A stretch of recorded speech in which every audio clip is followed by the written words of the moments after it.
நபி அவர்கள் அடிக்கடி உணவாக எடுத்துக்கொண்ட 10 முக்கியமான உணவுகளின் விவரங்களை பார்க்க போகிறோம்.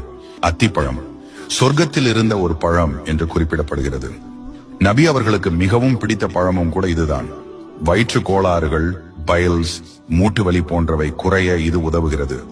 மனிதனின் எலும்புகளுக்கு வலிமை தரும் பல்வேறு போஷகங்கள் இதில் அடங்கியுள்ளன. பால், கால்சியம் நிறைந்த இந்த பானம் எலும்புகள் மற்றும் பற்களுக்கு வலிமை தருகிறது.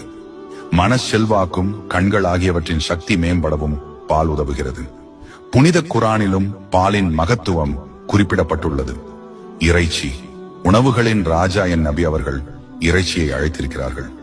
புரோட்டீன், சிங்க், அயன், மினரல்ஸ் என நீண்ட பட்டியலாக போஷணங்கள் இதில் இருக்கின்றன. எலும்புகளுக்கு தேவையான சக்தியும் நோய் எதிர்ப்பு திறனும் இறைச்சி தருகிறது. திராட்சை நபி அவர்களுக்கு மிகவும் விருப்பமான பழங்களில் ஒன்று.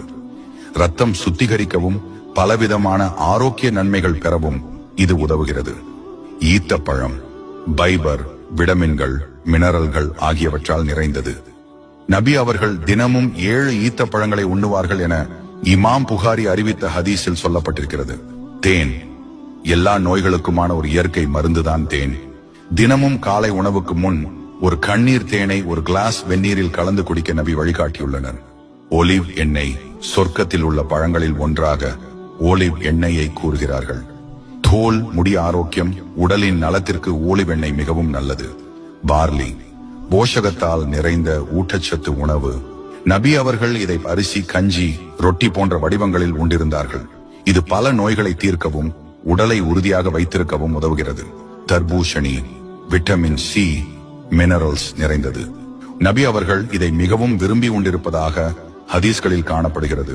சிறுநீரக ஆரோக்கியம், வெப்பத்தை குறைக்க இந்த பழம் உதவுகிறது.